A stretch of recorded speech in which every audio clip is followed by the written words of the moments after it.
Bienvenidos al resumen de Ídolo Dynamite del 6 de julio del 2022, en donde por fin Wardlow logró lo que tanto quería.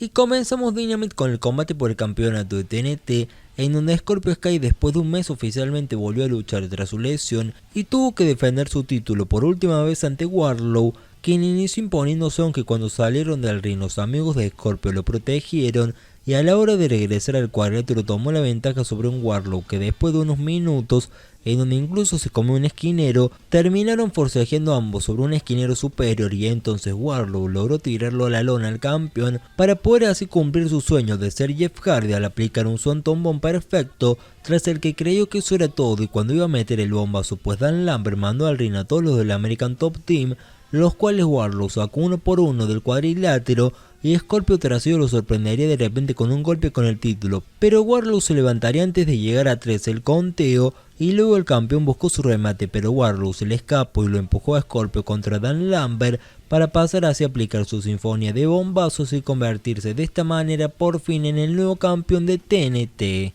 Luego apareció la pauta publicitaria de Jon Moxley, quien dijo que sabe que Brody King es un gran problema, pero prometió que pese a eso lo vencerá, y al volver de comerciales rápidamente vimos a Katie Lee dejando de lado a Mark Sterling, y después aparecería Christian con el dinosaurio de la destrucción, y comenzaría a hablar Cage, pero de repente Matt Hardy lo interrumpió, aunque Christian lo frenó, diciéndole que por aparecer aquí sin razón estaba empezando a creer que él era el borracho y no su hermano, lo que dejó momentáneamente sin palabras a Matt, que reconoció el mal momento de su familia, pero dijo que salió aquí para impedir que siga arruinando la carrera de jóvenes talentos, ante lo que Christian le terminó diciendo que lo peor que le pasó a la familia Hardy era Matt queriendo conseguir un último recorrido obviando todo lo malo que le pasa a su hermano, y tras llamarlo una vergüenza para su familia, se proclamó como la figura más influyente de esta empresa, y tras eso Luchasaurus pasó a atacar a Matt, que se defendió pero simplemente terminó siendo estampado contra la mesa de la campana.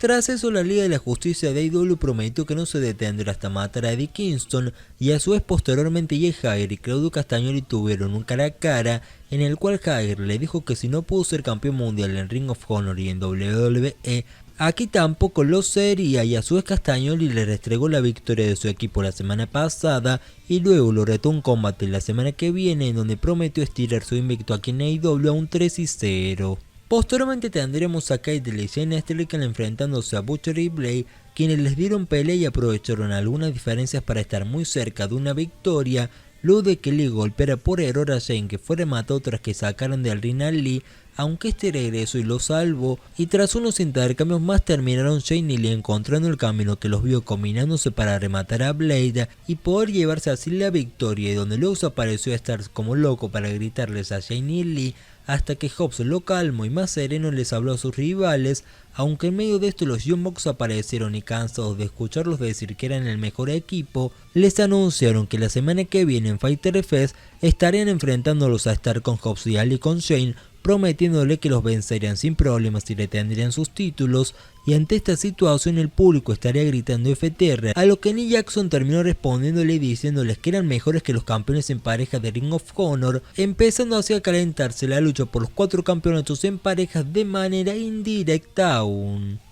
Después por aquí veríamos un mensaje de Malakai Black describiendo a Brody King, y a continuación Eddie Kingston apareció para primero felicitar a Wardlow por su coronación, y luego hablaré de Chris Jericho, a quien le dijo que esto no había terminado aún entre ellos, pero de repente en la pantalla titánica apareció la Liga de la Justicia de AEW, que estaría atacando a Ruby Soho contra una camioneta, en donde Tainara Conti le reventó una puerta sobre el brazo derecho a Ruby, tras lo que la Liga de la Justicia se marchó rápido mientras aparecían algunos productores a revisar cómo estaba Ruby. Luego en la casa de Brody Lee reapareció en televisión el Dark Order, que bueno, solo tuvieron este segmento por estar en Rochester, y donde el hijo de Brody Lee iba a anunciar algo, a lo que de repente Quitty Marshall, o bueno, alguien que parece Quitty porque no parecía él realmente, apareció a burlarse de -1, y ante eso Adam Page apareció y Evil Uno lo atacó para luego hacerlo con Page y lanzarlo al ring, en donde el resto del Dark Order completito lo acabó, y al final -1 anunció que esperará hasta cumplir los 18 años para destrozar los Quitty, terminando así el segmento en el que Dark Order anunció que seguirán con los que están aún en contrato con AEW.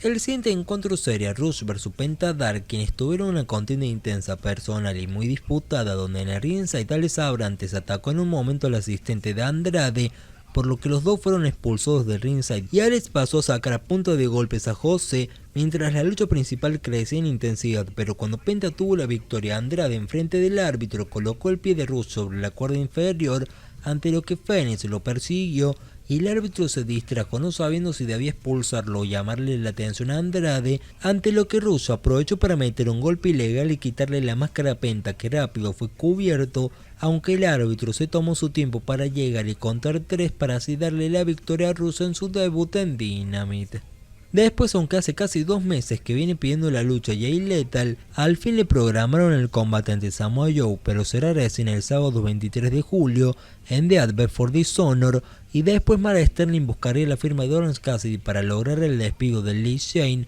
pero estos se negaron, aunque se generó aquí un reto para este viernes entre Tony Nese y Orange Cassidy.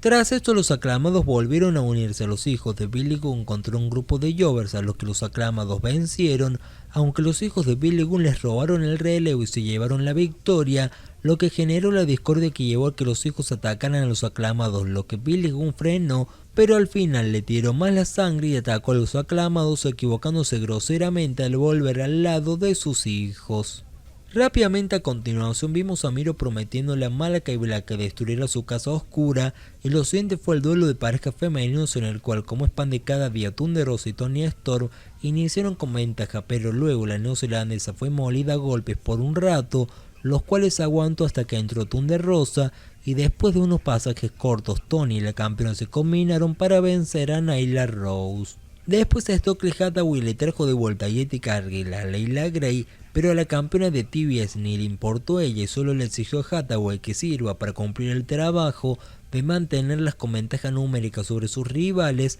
y tras eso se anunció para el regreso de Ring of Honor a Wheeler Yuta y Daniel Garcia por el campeonato puro, y de inmediato Garcia fue entrevistado y dijo algo que no debería agradarle mucho a Chris Jericho, ya que se nombró el mejor luchador puro, y prometió que lo demostrará el 23 de julio cuando le quite el título a Yuta, tirándole aquí en esta promo más su alma de luchador profesional que de entretenedor. Y para cerrar con ROH, al regresar de comerciales, FTR le lanzó un reto a los Briscos para una segunda parte por los campeonatos en parejas de Ring of Honor. Y bueno, en el evento central tuvimos a Brody King vs John Moxley, quien se vio ampliamente superado por la fuerza de su oponente en la primera mitad, pero al final, con escasos 5 minutos más o menos para finalizar el programa, el campeón empezó a repartir unos codazos y patadas a la cabeza, aunque Brody no se dio por vencido y lo remató, pero Moxley se levantó y en la siguiente secuencia su un ida y vuelta que terminó con Moxley frenando su retador y metiéndole una DDT, tras la que no lo cubrió sino que buscó unos codazos más para luego subírsela a la espalda, ante lo que Brody lo tiró a la lona, pero Moxley volvió a cerrar sus brazos sobre el cuello de King, que por querer escapar giró y quedó mal posicionado, con lo que Moxley apretó y tiró el cuello para atrás, y creo que se ve claramente que Brody se rindió. No lo dijo, pero hizo un gesto claro hacia abajo con la cabeza como si fuera un sí ante la pregunta del árbitro, y luego tras la transmisión Moxley se quedó festejando y en la rampa de la entrada Darby Allin apareció a reconocer el trabajo de Brody el viernes pasado y hoy, pero simplemente rechazó el darle la mano y se marchó junto a Malakai Black. En fin, para cerrar con el evento central, a la lucha le faltó tiempo y no digo que estuviera mal resuelta porque estaba bien encaminada, pero la brutalidad de la primera parte de Brody no se condice tanto por cómo terminó perdiendo, más que todo en el tiempo corto en el que se aceleró ese desenlace, con lo que se terminó sintiendo aquí como esas primeras defensas de Moxley en su primer reinado como campeón mundial contra Jay Hager o Brody Lee, en donde hay algo interesante, pero la lucha deja insatisfacción por no tener un mejor desarrollo para su desenlace, el cual aquí se notó muy acelerado como mencioné. Y como digo siempre, el evento central es una radiografía final del capítulo, y al ser una lucha de relleno transición fuerte para llamar la atención, el capítulo terminó definiéndose así, con una apertura que dio el resultado que esperábamos hace semanas y que fue muy gritado por el público, pero se quedaron en una lucha cliché realizada para el pop de la coronación, mientras el desarrollo no mató simplemente. y después el resto del combate solo fueron para rellenar también, y a la par metieron varios segmentos que no estuvieron mal, pero fueron frenando la atracción misma del programa, el cual tuvo una de sus dos mejores luchas en Penta vs Rush, la que terminó con un final polémico que puede gustar o no, y en fin, siento que lo mejor del show detrás de la coronación de Wardlow por fin estuvo en el anuncio de 2 de 3 combates para el evento de Ring of Honor, y eso sencillamente dice mucho del episodio, que para dejar en claro no está mal que Dynamite tenga una mala noche, pero hay detalles a corregir porque vienen estando y esta semana los acumularon en un solo capítulo. Y bueno, me gustaría saber qué les pareció a ustedes este episodio de IW Dynamite del 6 de julio del 2022.